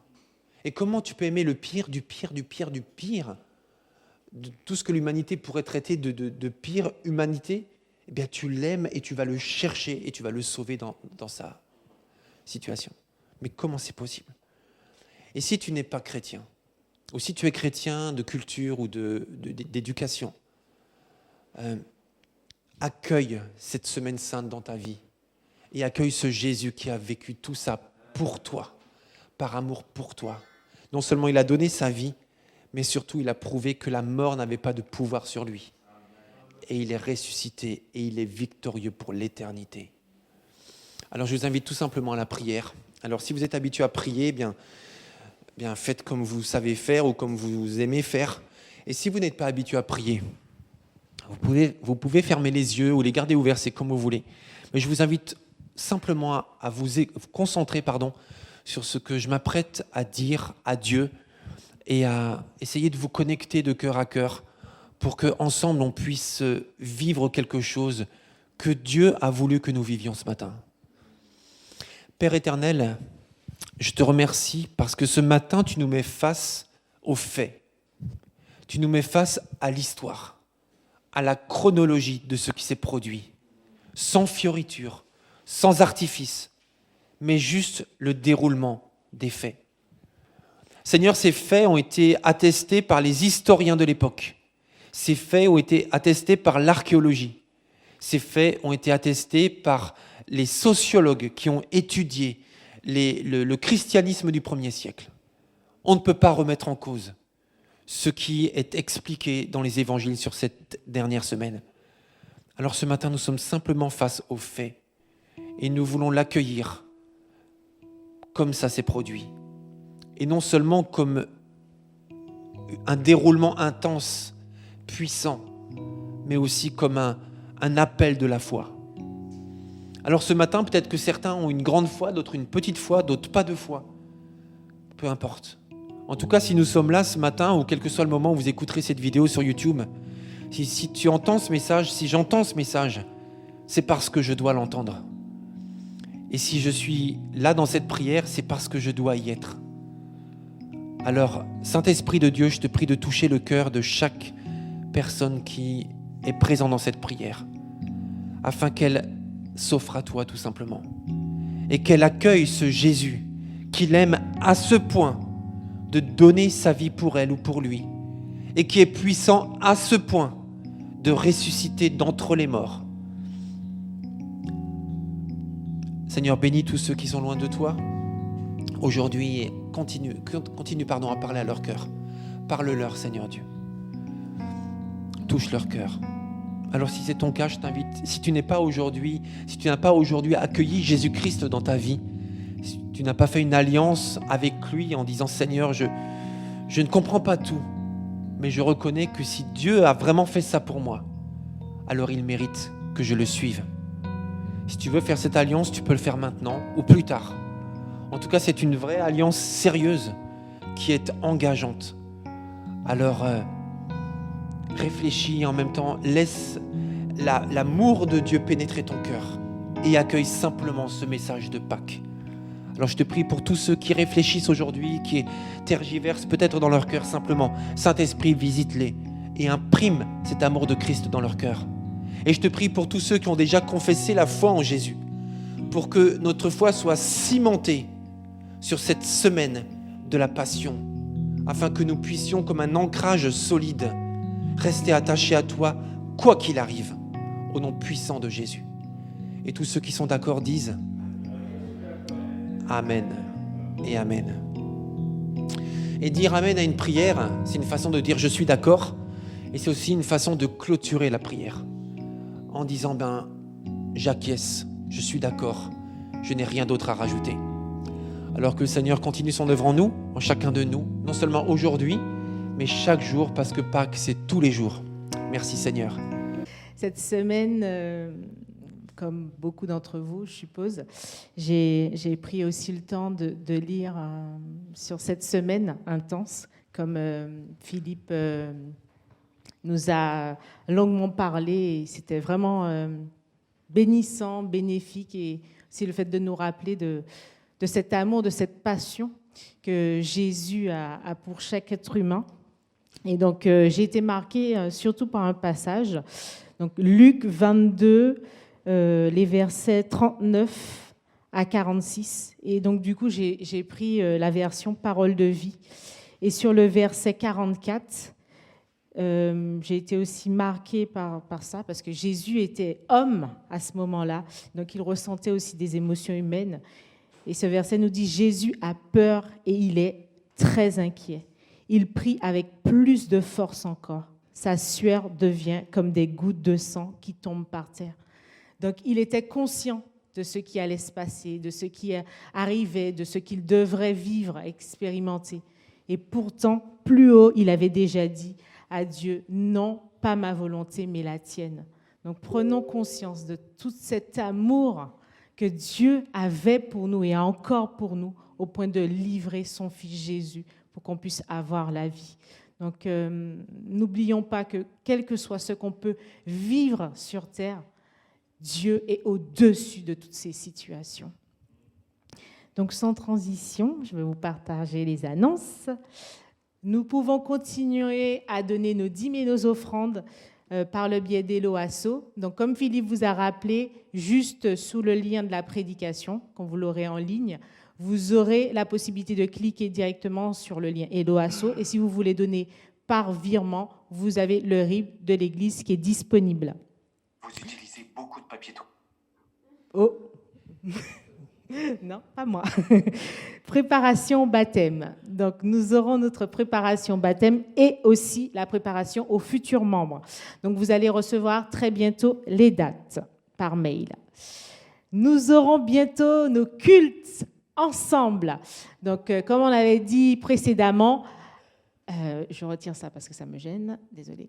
Donc, l'église de Maranatha, donc, qui n'est pas très loin de notre église locale à Pontoise, nous aurons les locaux de disponibles, donc le dimanche 25 avril pour ce mois-ci et le mois prochain, le dimanche 9 mai. Donc, nos cultes, à bien noter, seront l'après-midi à 16h30. Donc, le 25 avril et le 9 mai, nous pourrons tous nous réunir à l'église Maranatha. Je ne vous vois pas, mais je vous sens tellement heureux qu'on puisse se revoir. Alors, c'est super. Nous aurons la nouvelle série d'études bibliques sur le couple sous toutes ses formes. Donc, il a bien été notifié que ce sera le vendredi 9, le vendredi 23 avril et le vendredi 7 mai à 20h. Cette semaine, nous aurons nos groupes de... Non, pas du tout. Nous avons déjà eu...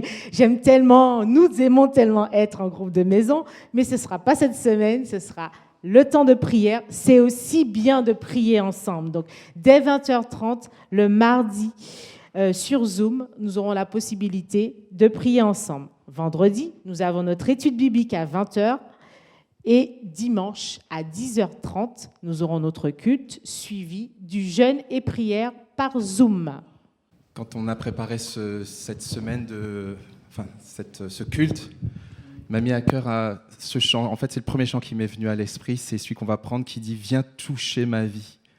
Et je pense que dans ces demandes de prière, je ne les ai pas vues. Je ne sais pas ce que les uns et les autres expriment, mais je ressens fortement que certains crient « Seigneur, viens toucher ma vie » ce matin. Amen. Il y en a qui sont en train de crier, peut-être qui pleurent, qui sont dans le désespoir, qui ne savent pas exactement comment faire. Ils sont désemparés, mais ils disent une seule chose, « Seigneur, viens toucher ma vie ». C'est tout ce qu'ils sont en train de dire. Ils le crient. Et vraiment, je vous propose que, si vous voulez bien, alors je vous fais vous lever, vous asseoir, si ce n'est pas trop fatigant pour vous, vraiment, qu'on puisse vraiment prendre position. Se lever, c'est une façon de prendre position, en fait. Ce n'est pas simplement pour faire bien, c'est juste pour dire, je me lève et je prends position. Et je veux, Seigneur, que tu viennes toucher ma vie, tout simplement. OK ? Et on va prier vraiment intensément avec celles et ceux qui en ont besoin, parce que voilà, chez chacun notre tour, on a besoin qu'on prie les uns pour les autres. Et vraiment proclamer aussi la grâce de Dieu. Viens toucher ma vie, Dieu saint. Alléluia.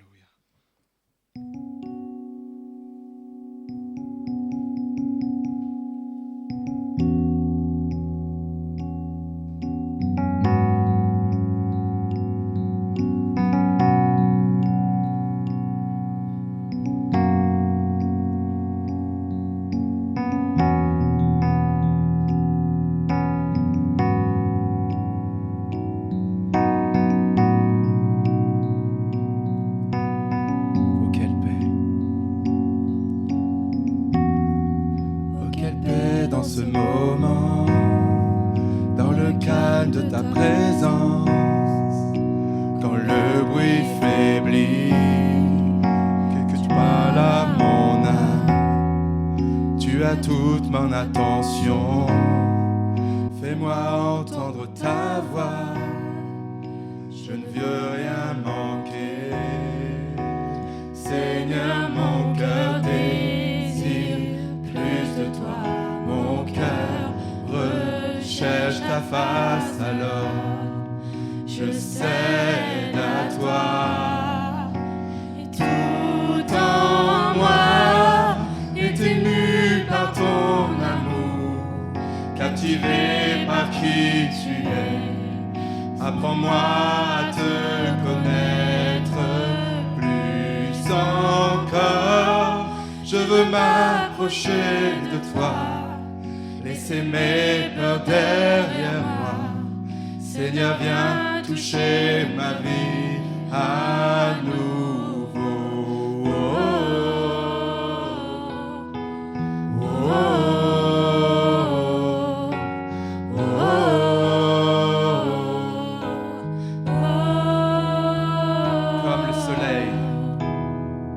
Comme le soleil à l'aurore, comme une brise dans la nuit, ta paix me restaure, tu me donnes la vie.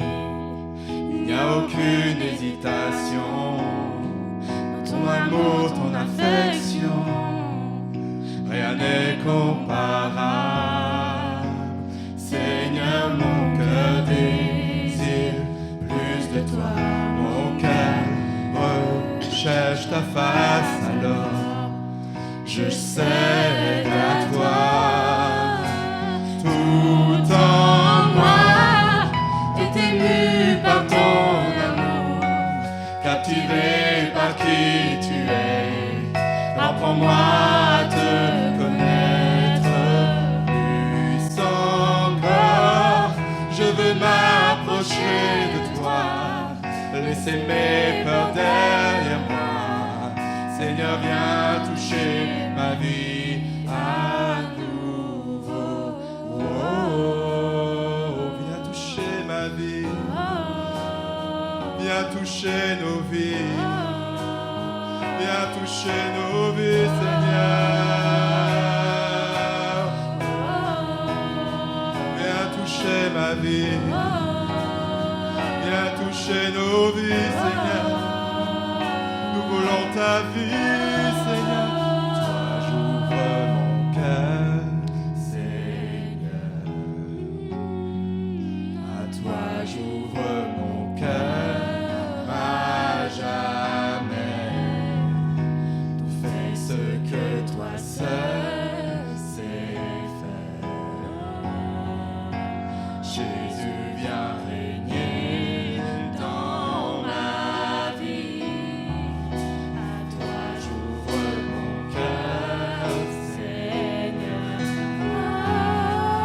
À toi j'ouvre mon cœur, à jamais.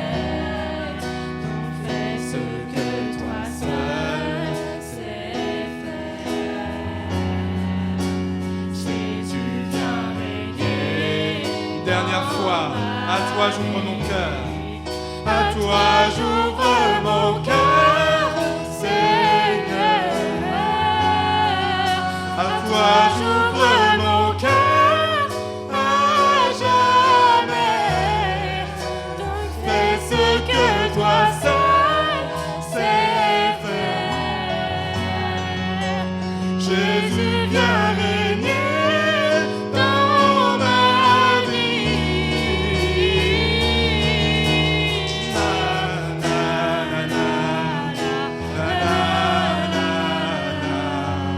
Na, na, na, na, na, na, na, na, na,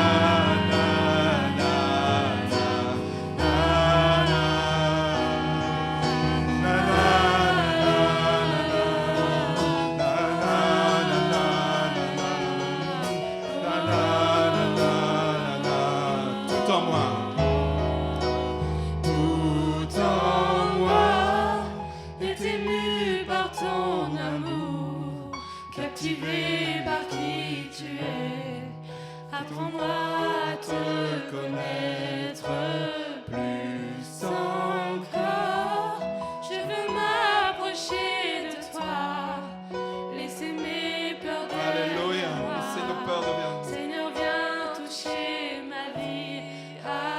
Tout en moi est ému par ton amour, captivé par qui tu es. Apprends-moi à te connaître plus encore. Je veux m'approcher de toi, me fermer par derrière moi. Seigneur, viens toucher ma vie à nouveau. Oh, oh, oh, oh, oh, oh. Viens toucher nos vies, Seigneur. Viens toucher nos vies, Seigneur, nos cœurs, nos êtres entiers, Seigneur. Alléluia.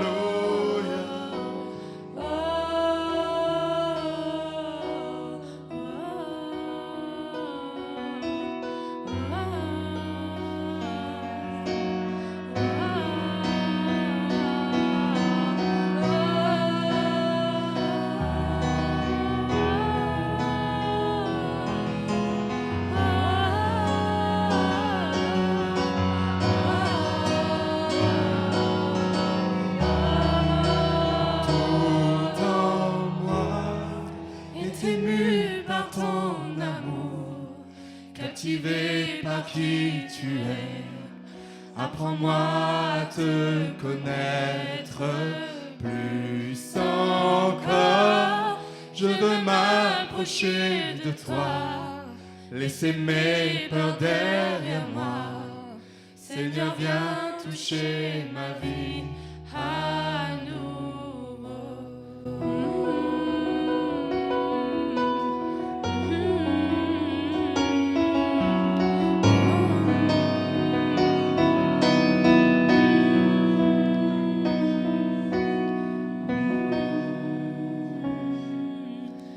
Seigneur, tu touches les vies et les cœurs ce matin.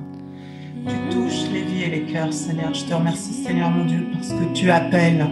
Tu appelles encore ce matin, Seigneur, et tu veux faire une œuvre dans les cœurs et dans les vies. Je te bénis, Seigneur, pour mes frères et sœurs qui ont levé la main, Seigneur, ce matin et qui ont besoin d'une intervention de ta part.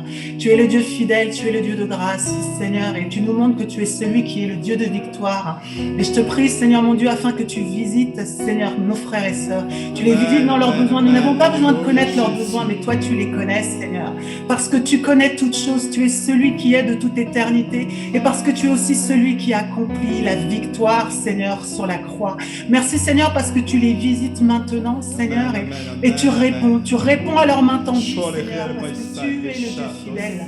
Tu es celui qui dit et la chose arrive. Tu es celui qui ordonne et elle existe. Et ce matin, Seigneur, mon Dieu, tu les appelles et je te bénis parce que tu veux faire quelque chose dans leur vie, Seigneur. Moi, je ne sais pas quoi, mais toi, tu sais. Seigneur, mon Dieu, alors je te prie, Seigneur, pour tous ceux et celles qui tendent leurs mains vers toi, Seigneur, ce matin, et pour ta visitation puissante. Merci, Seigneur, pour ce que tu vas accomplir, Seigneur, mon Dieu. Merci parce que tu es le Dieu fidèle qui entend les cris, les besoins de tes enfants, et tu y réponds ce matin. Je te bénis encore. Dans le précieux nom de Jésus, je t'ai prié. Amen. Amen, amen, amen, amen, amen, amen, amen, amen, amen, amen, amen, amen, oh, amen.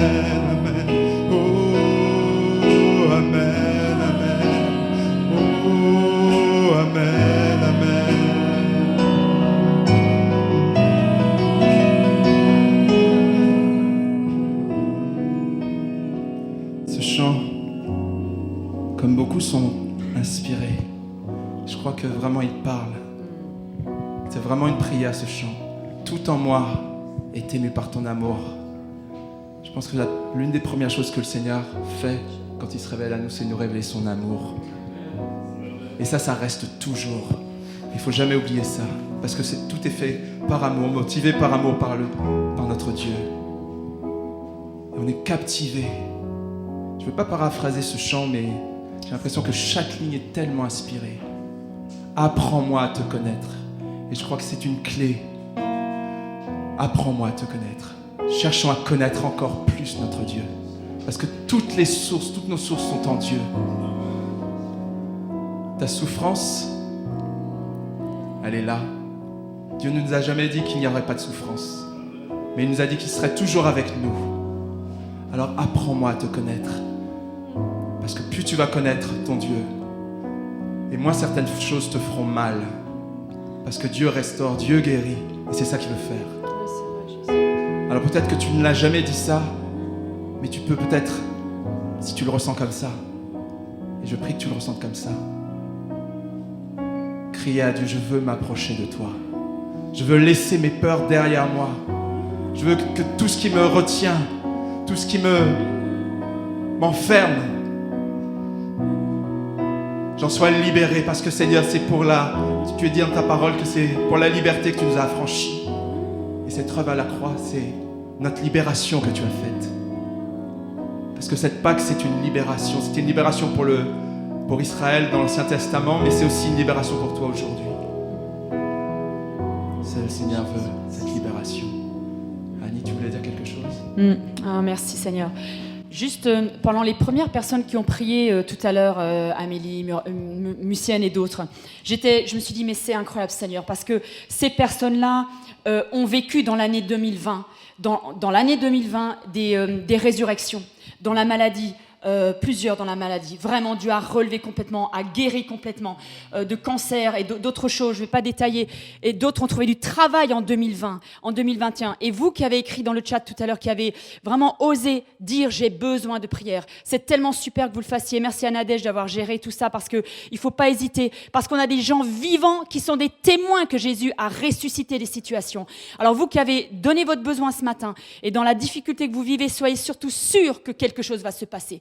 Parce que ces gens qui ont prié, avant même que vous ayez écrit, qui ne savaient pas, sont des gens vivants, témoins pas juste d'un culte où on célèbre Dieu, c'est religieux. Vous voyez ce que je veux dire? Si vous ne connaissez pas Dieu, et c'est ce que vous pourriez peut-être penser, les gens qui ont prié, qui ont parlé, sont des témoins vivants, que ce qu'ils disent, c'est ce qu'ils ont vécu dans leur corps, dans leur situation, dans leur travail, dans leur famille. C'est du vécu, c'est du réel. C'est vraiment ça. Amen. Alors vraiment, soyez totalement encouragés, parce que vraiment, voilà, c'est tout. C'est simplement la réalité de ce que Dieu fait. Il ne nous laisse pas en plan, jamais il ne nous laisse, jamais il nous abandonne. Il tient notre main et saisit la main, c'est le moment aujourd'hui. Merci vraiment pour tout ce qui s'est passé ce matin, et vraiment que ça nous encourage. C'est un Dieu vivant, ressuscité, qui me parle aujourd'hui. Voilà, alors vraiment, très beau dimanche de Pâques, soyez tous encouragés vraiment dans cette... voilà. On a presque fini. Est-ce qu'on peut prendre un dernier chant de grâce et de victoire pour proclamer la gloire de Dieu, la victoire de Dieu? Amen. Un tout dernier chant.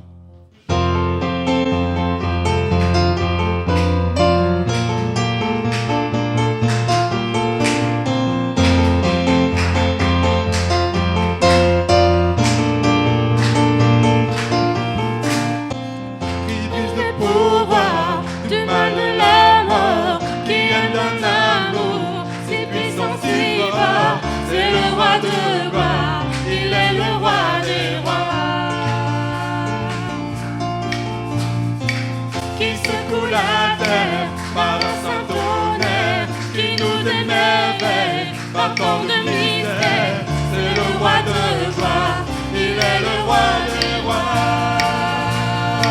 Quelle grâce incomparable,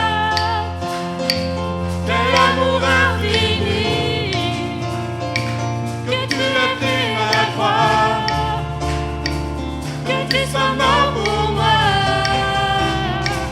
que tu as payé le prix, pour qu'enfin je sois libre.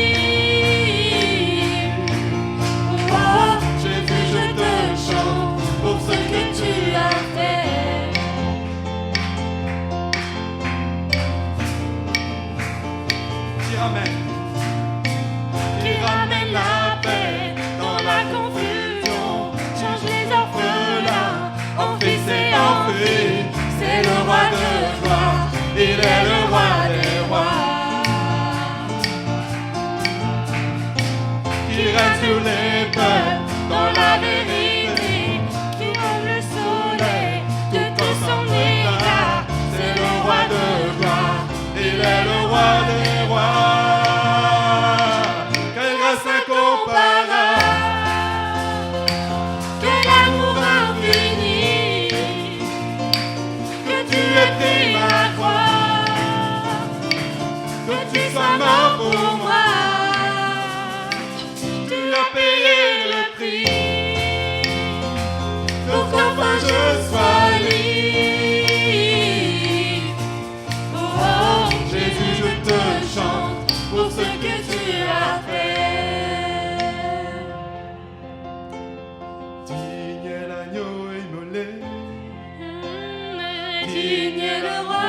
vainqueur sur la mort. Digne est l'agneau immolé. Digne est le roi vainqueur sur la mort.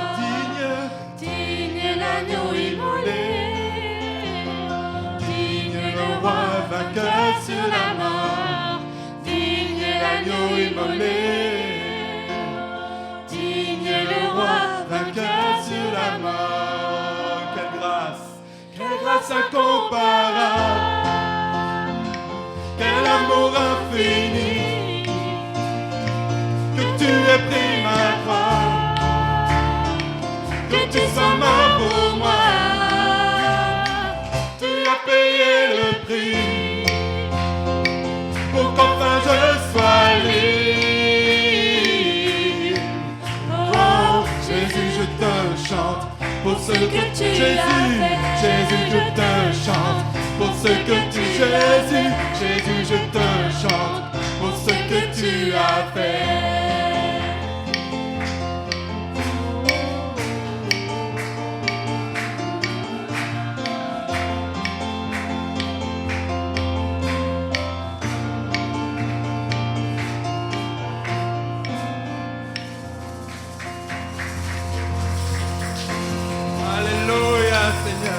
La victoire est en Christ et c'est toi qui transformes, qui change nos vies. Alléluia, merci pour ta vie, pour ta résurrection. Alléluia.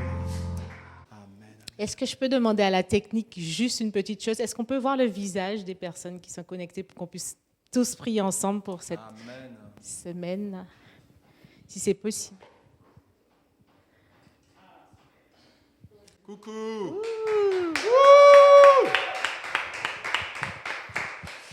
Donc, prions ensemble pour remettre à Dieu cette merveilleuse journée ensoleillée, cette semaine qui s'annonce. Merci Seigneur parce que tu es notre joie. Merci parce que ce sacrifice, c'est de l'or, voire plus que de l'or. Parce que sans ça, qu'est-ce qu'on serait? Où on serait? Quel espoir que nous aurions. Merci, merci pour, comme on l'a répété aujourd'hui, ton amour qui est incomparable, inqualifiable. Merci parce que tu es merveilleux. Merci pour ta toute-puissance et dans ce sacrifice, mais aussi dans cette résurrection. Nous avons la vie, nous avons l'espérance et nous avons le salut pour l'éternité. Merci pour cette journée que nous célébrons, cet amour pour nous. Aide-nous à aimer à notre tour aussi. Amen. On ne pourra jamais autant aimer que tu nous aimes, mais on peut donner de cet amour. On peut se donner aussi pour les autres. Aide-nous à aimer tous ceux qui sont autour de nous. Bénis cette semaine. Sois au centre de cette semaine. Sois au devant et derrière nous. Marche avec nous comme Moïse a dit. On ne veut pas aller si tu n'es pas là. On veut que tu sois là pour que nous puissions faire des conquêtes, avoir des victoires. Alors Seigneur, illumine notre chemin, ouvre nos yeux, ouvre les yeux de notre cœur pour que lorsque nous allons vivre cette semaine, nous puissions comprendre et réaliser ce que tu veux et ce que tu attends de nous. Bénis cette semaine, bénis cette journée. Fais ton œuvre de résurrection dans la vie de chacun et de chacune et que ta gloire éclate dans nos vies et sur cette terre. Magnifique sois-tu, louange et puissance te soient données. En ton nom, amen. Bonne semaine, soyez bénis. Oui, je crois à la vie éternelle. Je crois que d'une vierge il est né. Je crois à la communion des saints et en ta sainte Église. Oui, je crois à la résurrection